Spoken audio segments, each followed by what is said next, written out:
My name is William Hartley. I'm 42 years old. And I'm standing in Christie's auction house, staring at a ghost.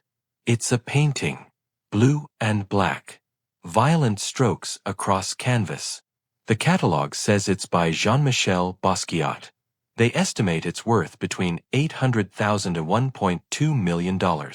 I bought it when I was 10. Paid $50 at a garage sale in Brooklyn. Sir. The Christie's employee looks worried. Are you all right? I can't answer. My legs feel weak. The room spins a little. I grip the display case to stay upright. That painting used to hang above my bed. I'd stare at it every night. Let it tell me stories about pain and power. About being different. About being dismissed. This painting, I finally manage.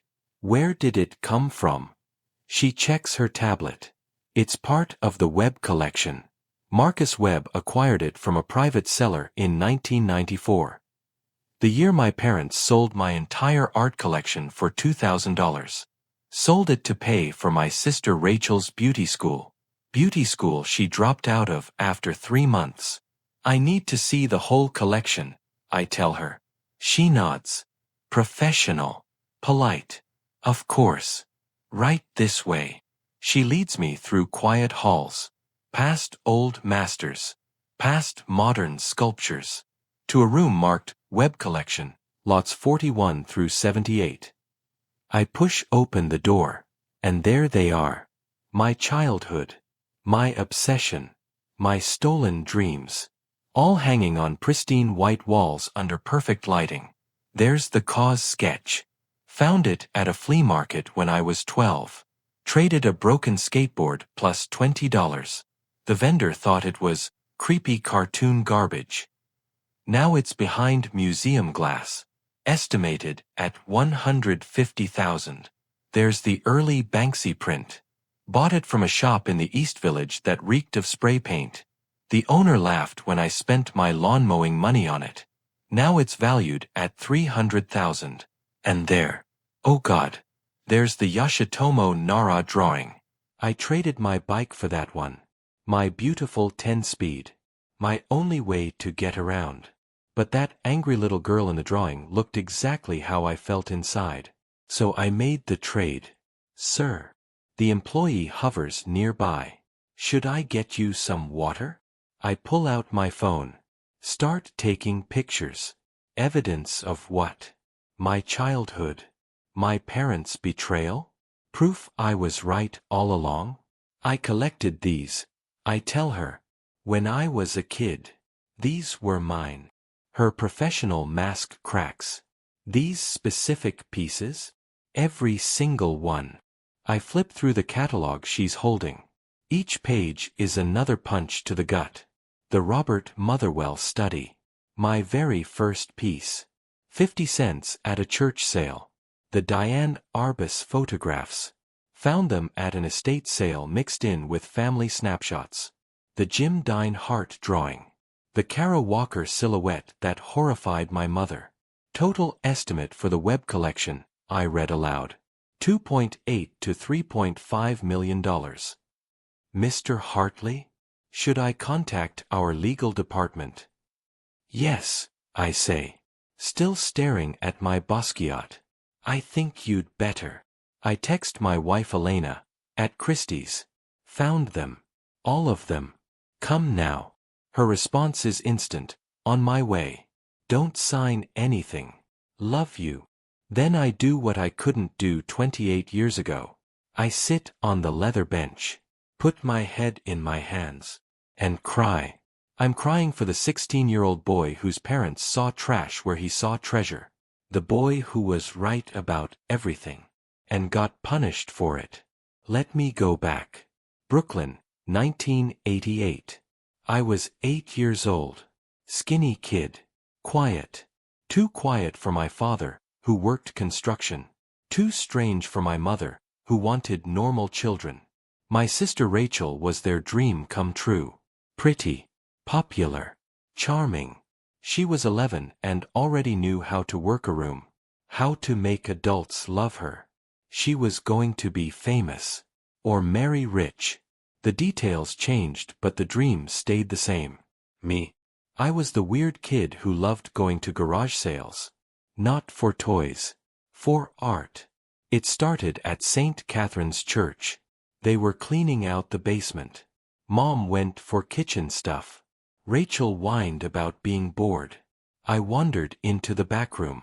The painting was leaning against a water heater. Abstract. Violent reds and blacks. Something about it made my chest tight. Like when you need to cry but don't know why. 50 cents, the church lady said. Ugly thing. Been trying to get rid of it for years. I like it, I said. I handed over my allowance money. $5 I'd saved for 2 weeks. She gave me change.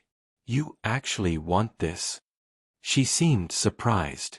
Yes, ma'am. My mother sighed when she saw it. Don't hang it where guests can see it, William. It's disturbing. But I hung it right above my bed, where I could see it first thing every morning, last thing every night. That painting was by Robert Motherwell, worth thousands even then. But nobody knew. Nobody except maybe me, somewhere deep in my 8-year-old gut. The boy needs therapy, my father would say at dinner. What kind of kid stares at pictures all day? He's artistic, my mother would defend. But I could hear the worry in her voice. Artistic is drawing pictures, Linda. Not collecting other people's garbage. It's not garbage, I'd protest. It's art. Yeah. What's it saying? My father's mockery was sharp. I don't know. But it's saying something. Rachel would smirk across the table. Maybe he's gay. Gay guys like art. Rachel. Mom would snap. What? Normal boys don't do this stuff. I'd run to my room. To my painting. To the one thing that didn't judge me. But I wasn't normal. We all knew it. Normal 8-year-olds collected baseball cards. I collected feelings trapped in frames. By age 10, I had a system. Hit the Goodwill on Saturday mornings. Then the Salvation Army. If Mom gave me lunch money, I'd skip eating. Use it for the church thrift shops instead. You going junking again? Rachel would sneer. Shopping, I'd correct her. For garbage. Mom, tell him he can't bring home more creepy stuff. But I couldn't stop. Every piece felt important. Like I was rescuing something that mattered. Big Tony at the pawn shop understood. He was huge. 300 pounds easy. Covered in tattoos. But gentle with me. Got something for you, kid, he'd say. Lady brought it in. Her son painted it before he joined the army. Angry-looking thing. You want. I always wanted. Especially the pieces nobody else understood. My bedroom became a gallery. Every wall covered. When I ran out of wall space, I leaned canvases against furniture. I kept detailed notebooks. Date acquired. Price paid. Where found. Why it mattered. At least he's not on drugs, my mother would tell worried relatives. Expensive habit for a kid, my father would grumble. $30 a month on pictures. Waste of money. But $30 a month was buying me an education. Each piece taught me something. About composition. About emotion. About how humans try to make sense of being alive. By 12, Sellers knew me. I was the weird kid with the good eye. The one who'd buy what nobody wanted. Hartley kid might like this, they'd tell each other at flea markets. My reputation spread. Which led to the best find of my life. Estate sale in Brooklyn Heights. Big brownstone. The owner had died alone. No family. His neighbor was running the sale. Everything must go, she said. Make any offer. In the attic, I found them. Canvases wrapped in brown paper. Tied with old twine. Covered in dust and mouse droppings. Oh, those, the neighbor said. Mr. Jameson used to paint. Said he knew famous artists back in the day. Probably nothing, but you can have them if you help me carry boxes. I spent 2 hours hauling boxes for those wrapped canvases. My arms ached. My back hurt. But something told me it was worth it. At home, I carefully cut the twine. Peeled back the brittle paper. Jean-Michel Basquiat stared back at me. Not a print. Not a study. A full painting. Signed and dated 1981. Right when Basquiat was starting to explode. Mr. Jameson must have known him. Maybe bought it directly from the artist. That's uglier than usual, Rachel said, watching me hang it. Looks like a crazy person painted it. He was a genius, I said. If you say so. Mom's gonna freak. Mom did freak. William, that's violent. It's disturbing. What if your cousins see it? It's important art, Mom. Important to who? To me, I said. It's important to me. She shook her head. Worried. Always worried about her strange younger child. By 14, my collection was worth something. I didn't know how much. But I knew it mattered. Pieces by artists who weren't famous yet, but would be. My notebooks grew thick with documentation. Keith Haring sketches from before he was Keith Haring. Early KAWS when he was just a graffiti kid. KAWS. Banksy prints when Banksy was still a rumor. You're obsessed, Rachel would say. It's not healthy. You're obsessed with boys and makeup, I'd counter. That's normal obsession. Yours is weird. Everything about me was weird to them. The way I'd rather spend Saturdays at estate sales than playing sports. The way I saved every penny for art. The way I could spot a valuable piece in a pile of junk. How do you know? My father asked once. He'd been drinking. His voice had that edge.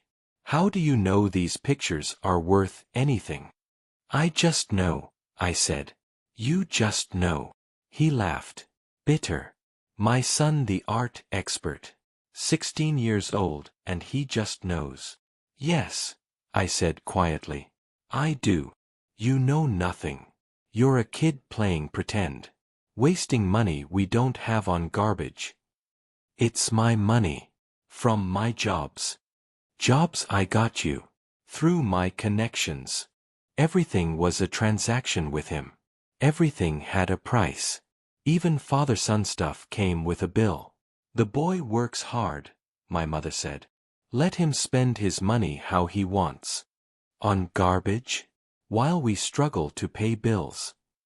We're not struggling, she said. But we were. I could see it. The worry in her eyes when bills came. The way she'd count change at the grocery store. The careful calculations of what we could afford. I could sell some pieces, I offered once. To help out. We don't need your garbage money, my father said. But Rachel heard. And Rachel remembered. Senior year of high school changed everything. I got into Cooper Union. Partial scholarship to study art history. My dream school. My future. Art history. My father's reaction was predictable. What kind of job is that? Museum work. Curation. Galleries. Unemployment. That's the job. Actually, museum curators make good money. Nobody pays you to look at pictures, William. They literally do. That's what curators do. Enough, my mother said. We should be proud. Cooper Union is hard to get into. I have news too, Rachel announced. I'm starting beauty school. This was career plan number 7 for Rachel. After dropping out of high school. After getting her GED. After failing at retail, waitressing, and telemarketing. Beauty school is perfect for me, she gushed. I'm already beautiful. So I'll be teaching from experience. My parents lit up. Finally. Rachel had found her path. It's only $2,000 for the program, she continued. $2,000. My mother's joy dimmed. We don't have that kind of money. We'll find it, my father said. Firm. Decided. Rachel's finally got direction. What about my tuition? I asked. Cooper Union's only a partial scholarship. Get loans. Get a job. Figure it out. My father didn't even look at me. Rachel needs this chance. I need my chance too. You've had nothing but chances. All that money on pictures. Now it's your sister's turn. I left for Cooper Union's admitted students' weekend angry but hopeful. The campus was everything I'd dreamed. Professors who understood why a Motherwell could make you cry. Students who didn't think I was weird. I belonged there. I came home Sunday night ready to fight for my future. Ready to sell a few pieces if necessary. Cooper Union was worth sacrificing for. My room was empty.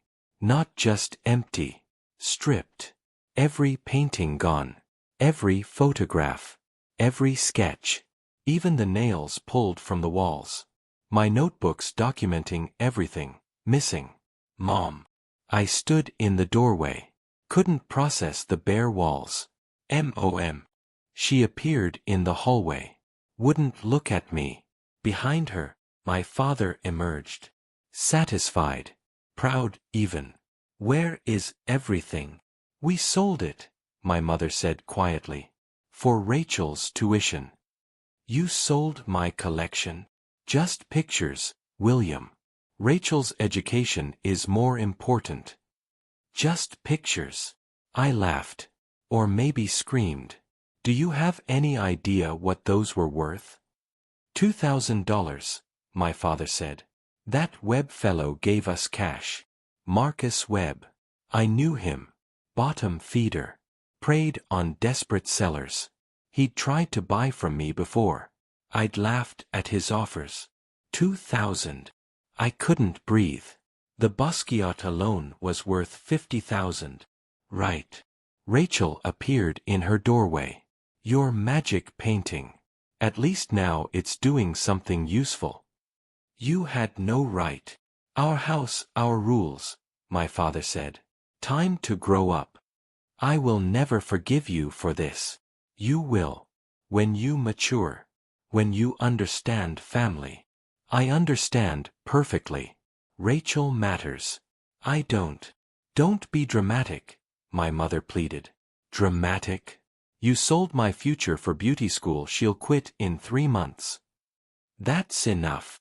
My father stepped forward. You're 18 next week. Time to stop playing with pictures and join the real world. I packed that night. Not much to pack with empty walls. Left at dawn. Before they woke. Before I had to see their faces again. But first I stopped at Big Tony's pawn shop. He was just opening. They sold it all, I told him. To Marcus Webb. That snake? Ah, kid. I'm sorry. $2,000, Tony. For everything. He whistled low. Sad. You had real treasures. Yeah. I know. He pulled me into a hug. This huge, tattooed man. Holding me while I shook with rage. What you gonna do? Survive, I said. And remember. I couldn't afford Cooper Union without selling pieces from my collection. My parents had stolen both my past and my future. Instead, I enrolled at City College. Worked 3 jobs. Barely slept. Barely ate. Construction with my uncle during the day. The irony wasn't lost on me. Following my father's path, after all.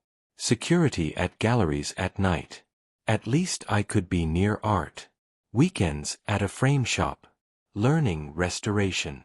You're killing yourself, my friend Carlos said. He'd found me asleep in the library again. Over my textbooks. Drooling on European art history. I'm fine. When's the last time you ate? I had to think. Tuesday. It's Friday, man. He bought me dinner. Cheap pizza. I told him everything.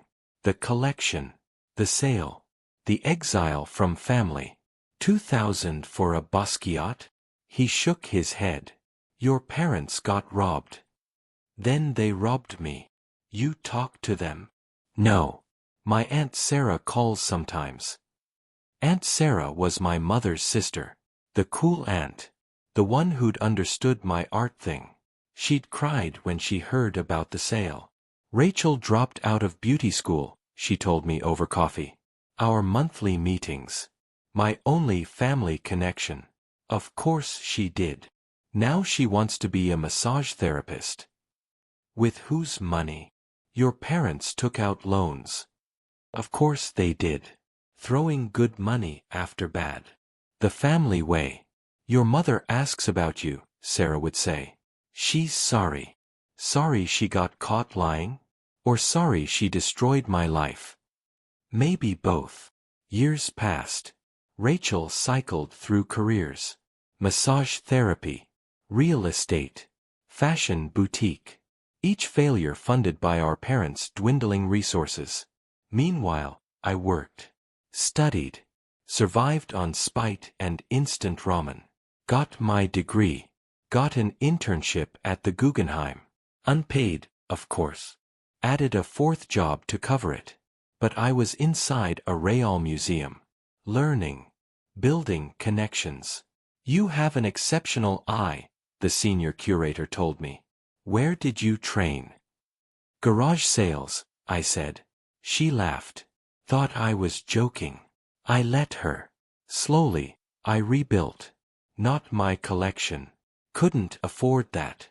But my confidence. My knowledge. My future in the art world. By 25, I was an assistant curator at a small gallery. By 30, junior curator at a respected institution. I was making it. Without them. Despite them. But late at night, I'd think about my bare walls.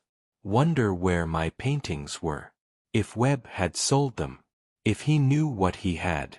Heard about a kid, a dealer mentioned at an opening. Parents sold his whole collection to Webb for nothing. That Basquiat alone. Yeah. I kept my voice neutral. Tragic. Webb's sitting on it. Waiting for values to rise. So Webb still had them. My paintings were out there. Waiting. Like me. At 32, I met Elena at a Guggenheim opening. 1980s street art retrospective. Cruel irony. Many of the featured artists were ones I'd collected as a child. I stood in front of a herring. Could have been mine. Trying not to calculate losses. Incredible piece, a voice said beside me. The urgency. Like he knew time was running out. I turned. Dark hair. Intelligent eyes. Studying the painting like it mattered. He was already sick, I said. AIDS was stalking the community. Every piece from this period has that shadow. Beautifully put. You're a writer. Curator. William Hartley. Elena Rossi. Art restoration. We talked for 2 hours. She understood art the way I did. Not as commodity. As necessity. Coffee. I asked when the opening ended. Or dinner. Or breakfast. She laughed. Eager. Let's start with coffee. Coffee became dinner became 3 years of the healthiest relationship I'd ever known. Elena saw me. Not my potential. Not my usefulness. Just me. When I finally told her about my collection, she was furious. They stole from you, she said. Not just money. They stole your faith in yourself. I was just a kid with weird taste. No. You were a prodigy. That instinct. It's like perfect pitch for visual art. And they crushed it for beauty school. We married 2 years later. Small ceremony. My side mostly empty. Started our life in a Brooklyn brownstone. Filled it with art we chose together. When Sophie was born, I painted her nursery myself. Abstract washes of color. Like the motherwell that started everything. She'll grow up surrounded by beauty, Elena promised. And parents who see her, I added. Whatever she is, whoever she becomes. Sophie grew serious and observant. By 3, she could spend an hour studying a single painting. By 5, she was asking questions about composition that stunned me. "Am I weird, Daddy?" she asked after being teased at school. "You're exactly right," I told her. "The best people always are." Life was good. Meaningful work. Loving family. Respect in my field. But the ghost of my collection haunted quiet moments. Where were those pieces now? Had I been right about their value? Then Jennifer Chong called. I was in my office at MoMA when my assistant knocked. "Someone on line 2 about your childhood art collection."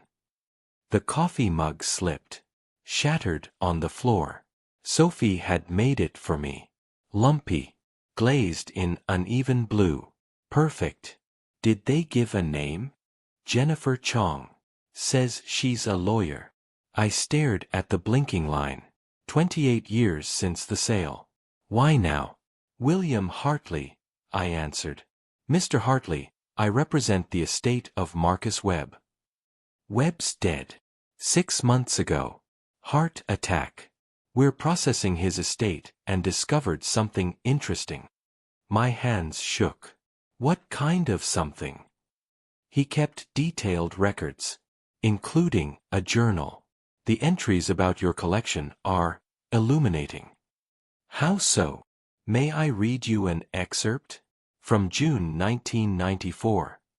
Go ahead. She cleared her throat. Quote, "The Hartley kid has an eye like I've never seen. Basquiat, Herring, cause before anyone knew them. Parents are idiots. Think it's junk. Paid $2,000 for what's already worth 50. Maybe more. In 10 years. Who knows? Kid's going to hate me. But business is business." I couldn't speak. He knew. He'd always known. "There's more," she continued. "Webb never sold your pieces. Kept them separate. Called it the Hartley collection in his private inventory. I think he felt guilty. Where are they now? Being prepared for auction. Christie's estimates the current value at approximately $3 million. $3 million. I need to see them. That's why I'm calling. There might be legal options.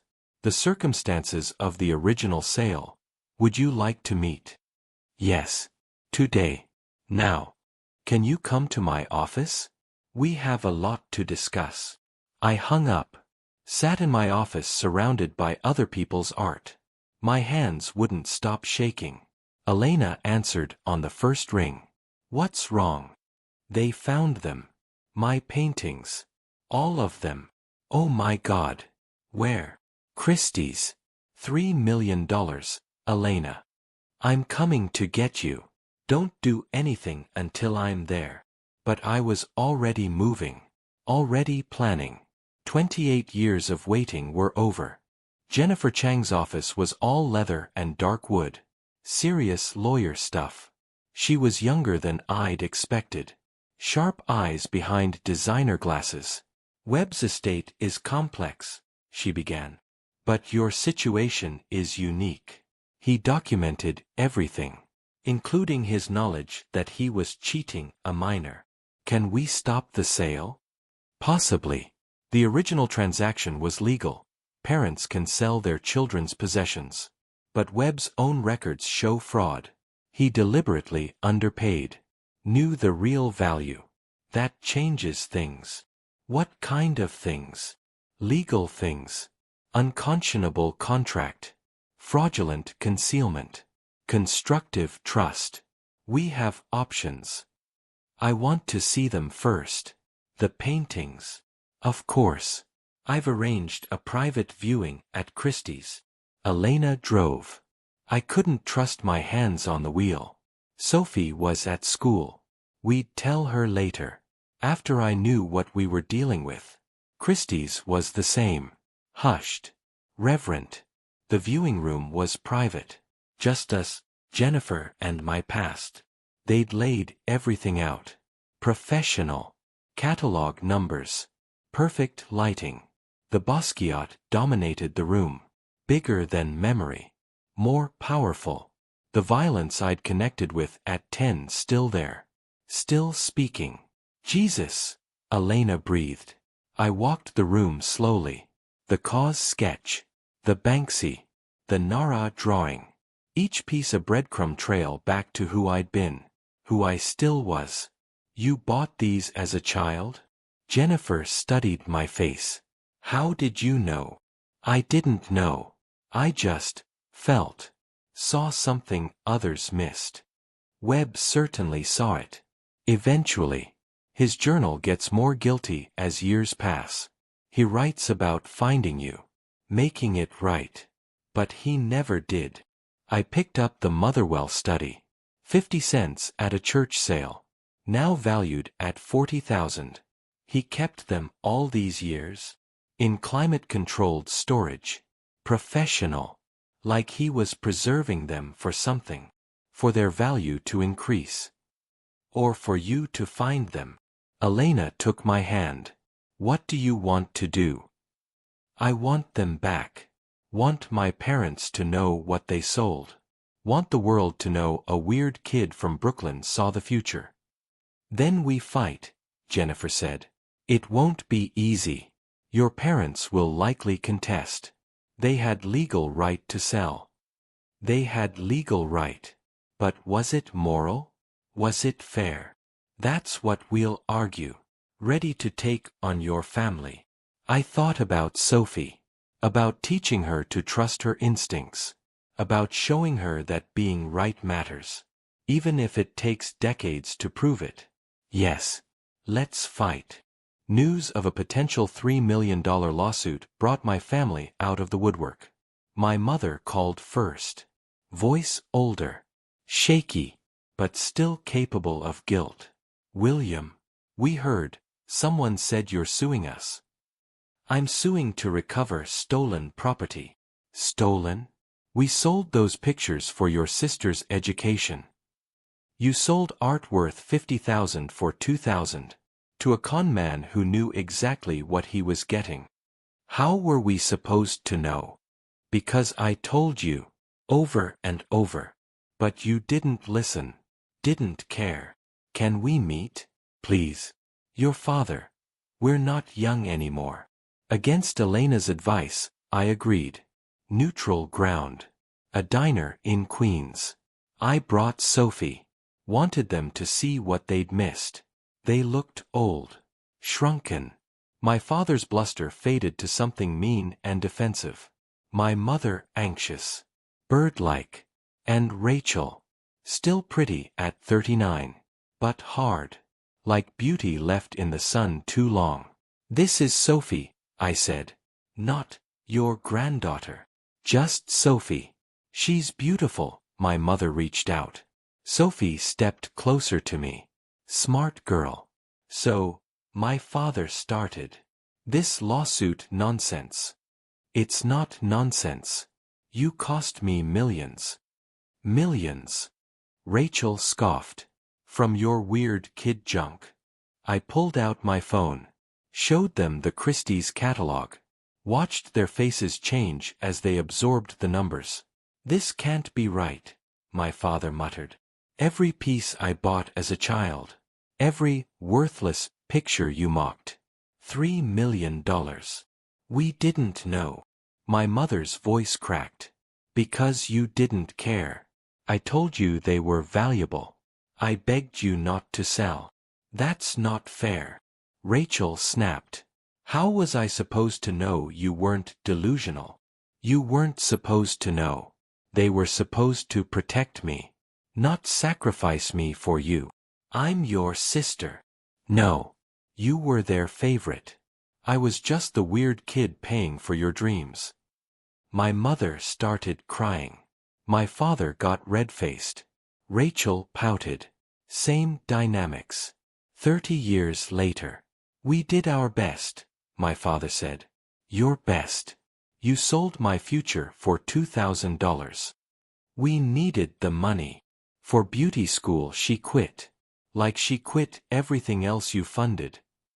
That's enough, he stood, still trying to intimidate. We're your parents. Show respect. Respect is earned. You sold mine for $2,000. We left them there. Sophie held my hand tight. Were those my grandparents? She asked in the car. Biologically, I said. They seem mean. They're small. Small people who can't see big things. I see big things, she said. Like you. Yes, baby. You do. Jennifer took the case on contingency. It's novel.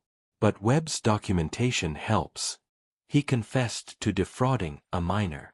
The Webb estate offered $500,000 to make it go away. I refused. It's not about money, I told Jennifer. It's always about money in court. Then make it about justice. About a child's vision dismissed and sold.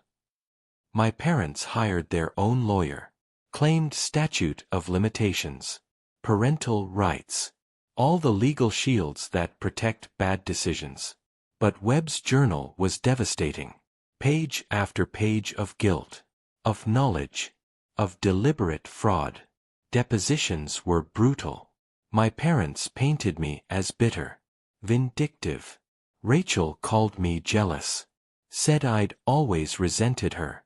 He was weird, she testified. Obsessed. Not normal.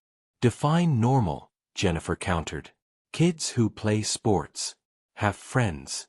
Don't spend all their money on ugly pictures. Pictures now worth millions.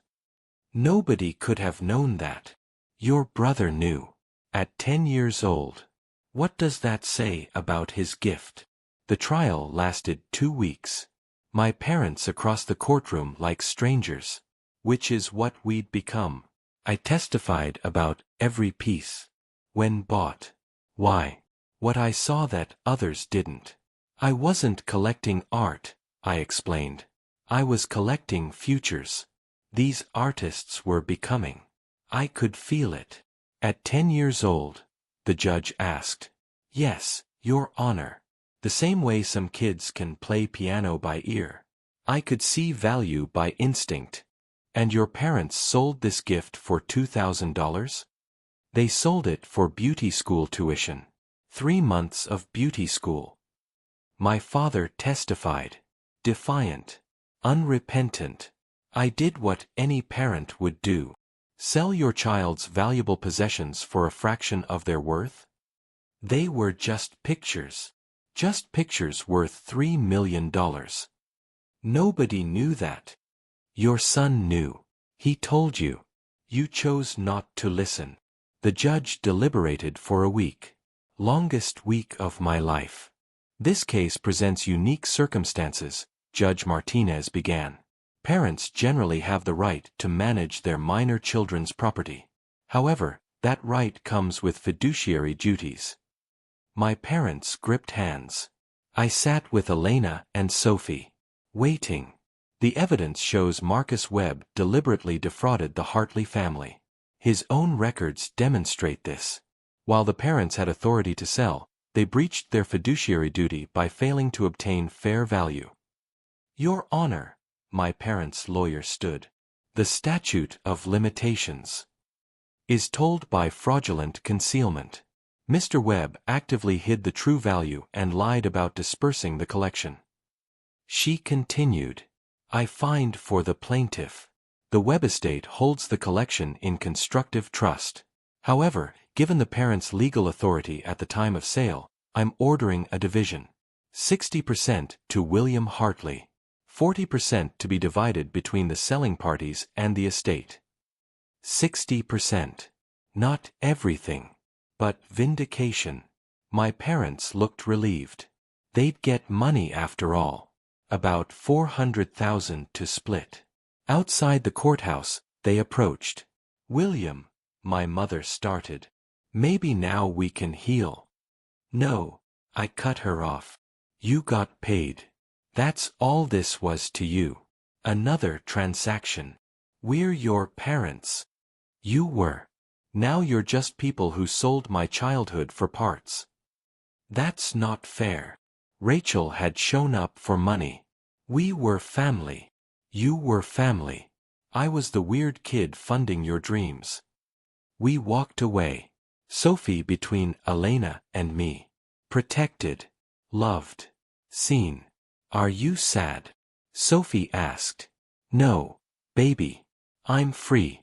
I consigned my 60% back to Christie's. But now as the recognized owner.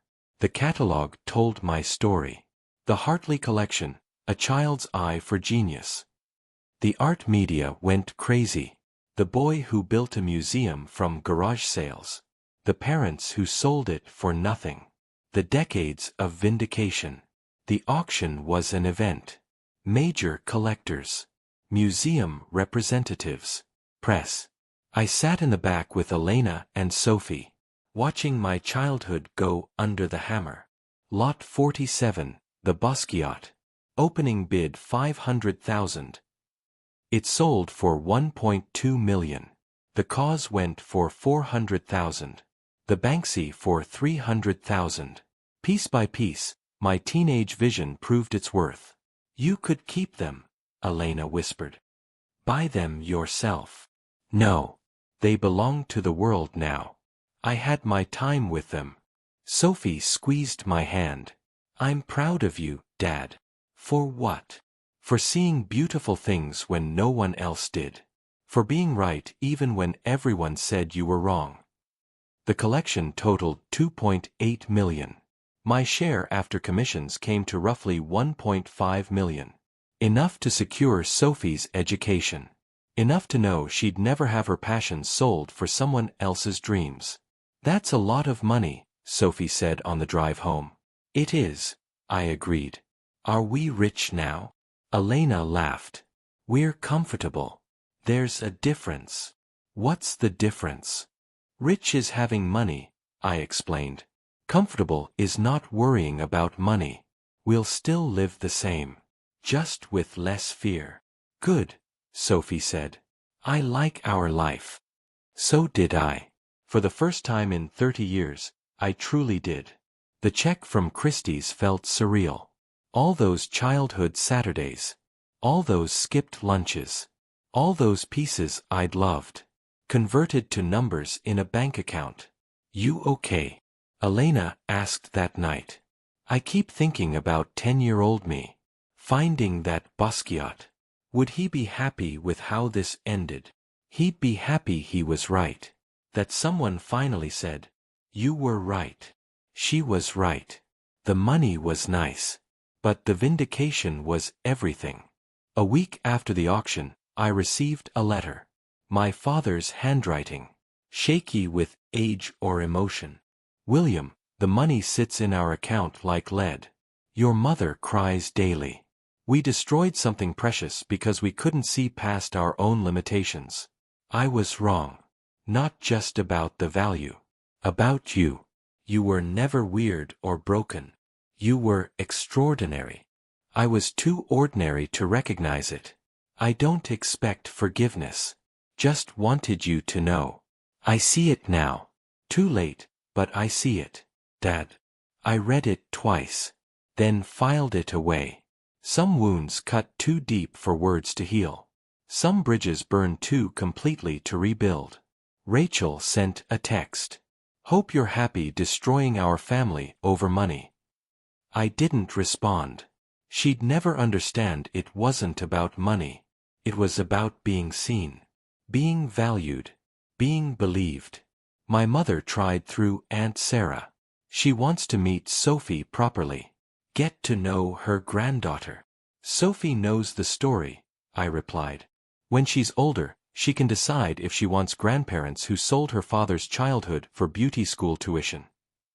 That's harsh, William. That's honest. They made their choice. I'm making mine. But life has a way of forcing confrontations. 6 months later, my mother had a heart attack. Minor, but enough to land her in the hospital. Aunt Sarah called. She's asking for you. No, William. She might die. We all might die. Doesn't erase what they did. It might give you peace. Peace. I had peace. Built it myself from ashes and spite. But Elena thought I should go. Not for them, she said. For you. To close the chapter completely. So I went. Alone. The hospital smelled like disinfectant and regret. My mother looked small in the bed. Old. Fragile. William. Her voice was weak. You came. Aunt Sarah insisted. I'm glad. She reached out. I didn't take her hand. I need to say something. Mom. Please. Let me. We were wrong. So wrong. We saw Rachel's beauty and your strangeness and thought we knew who would succeed. We bet on the wrong child. You bet on the easy child. Yes. Rachel was easy. You were complicated. We didn't know what to do with complicated. So you sold it. We sold it. And I've regretted it every day since. But you never said anything. Never tried to make it right. How could I? It was done. The money spent. Rachel had failed again. To admit we destroyed your future for her failure. It was too much. So you stayed quiet. Let me struggle. Let me believe I was worthless. You were never worthless. We were just too worthless to see your worth. I looked at this woman who'd birthed me, fed me, failed me, and felt nothing. The anger had burned out. The hurt had scarred over. All that remained was distance. I forgive you, I said, not because she deserved it, but because carrying the anger was heavy. But forgiveness doesn't mean reconciliation. You're not part of my life. Not part of Sophie's life. That's the consequence. I understand. Do you? Because I don't think you do. You sold more than art. You sold my trust. My belief that parents protect their children. You taught me that love is conditional. That being different is shameful. That took decades to unlearn. We did love you. You loved the idea of me. The son you wanted. When I turned out to be someone else, you chose Rachel's potential over my reality. That's not love. That's projection. She cried then. Quiet tears of an old woman facing her failures. I felt no satisfaction. No vindication. Just tired. Get better, I said, standing. But don't contact me again. We're done. I left her there. Walked out of the hospital into bright sunshine. Called Elena. How was it? Necessary, I said. And final. The money from the auction changed our lives in small ways. We stayed in our brownstone. Sophie stayed in public school. But we traveled. Showed her art in person. The Louvre. The Uffizi. The Prado. Watched her eyes light up at masterpieces. This one's angry, she said about a Goya. Like your Basquiat was angry. You remember the Basquiat? From the pictures. It looked like it was screaming but with paint instead of sound. 8 years old and already seeing what others missed. The gift had passed on. I started a program at MoMA. Young collectors. Teaching kids to trust their instincts. To see value where adults saw nothing. The response was overwhelming. My parents think I'm weird, one boy told me. 12 years old. Spent his allowance on vintage photography. Mine thought the same, I told him. Now I run a museum. Weird is just early. His face lit up. I saw myself at that age. Desperate for someone to say, you're not wrong. You're not broken. You're just seeing tomorrow before it arrives. Elena documented the program. Interviewed the kids. Their passion was infectious. Pure. Uncorrupted by market values or adult skepticism. You're building an army, she teased. Of weird kids who see the future. Yes. What happens when they grow up? They change the world. Or at least how we see it. Sophie joined the program. Not as my daughter. just as another weird kid with good eyes. She gravitated toward photography, contemporary stuff, digital artists working in new mediums. This one will be famous, she announced about an Instagram artist. I can feel it. How do you feel it? Like a tuning fork in my chest. It vibrates when something's important. The tuning fork. That's what I'd had. What I still had. The ability to feel importance before it was obvious. My parents had sold my tuning fork for $2,000. But it had survived. Passed on. Evolved. One of the young collectors, a girl named Maria, reminded me of myself. Quiet. Intense.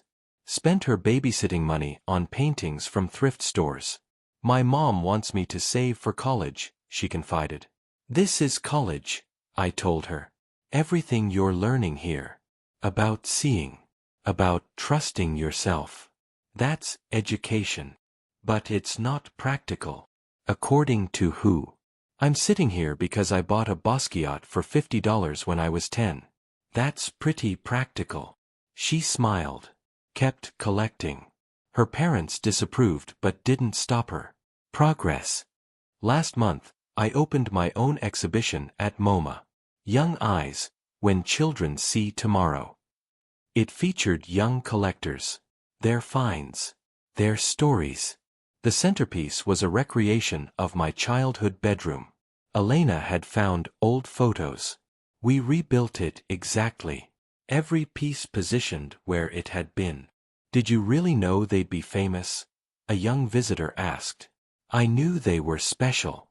Sometimes that's enough. My parents don't get why I collect stuff. Show them this exhibit. Show them what happens when kids who collect stuff grow up. Opening night was packed. Critics, collectors, press, and in the back, trying to be invisible, my parents. I hadn't invited them. Didn't want them there. But public museum. Public event. They had the right. They stood in front of the bedroom recreation for an hour. Reading every label. Seeing every piece they'd sold. Maybe finally understanding who I'd been. Who they'd dismissed. Rachel wasn't with them. Heard later she'd blown through her settlement money in 3 months. Some things never change. I didn't approach them. Neither did they approach me.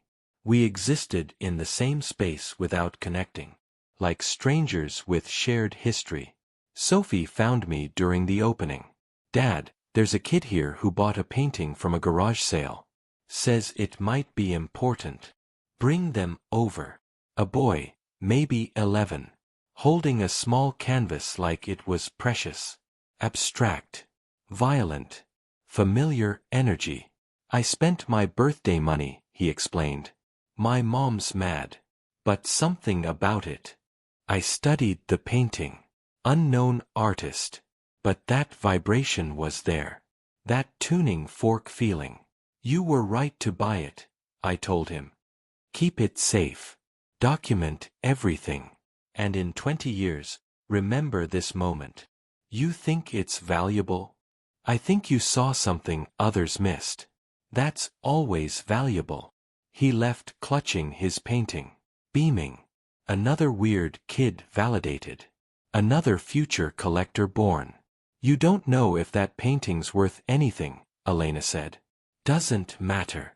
His belief in it is worth everything. The exhibit was a massive success. Extended twice. Schools brought classes. Parents brought their weird kids. I gave tours. Told my story.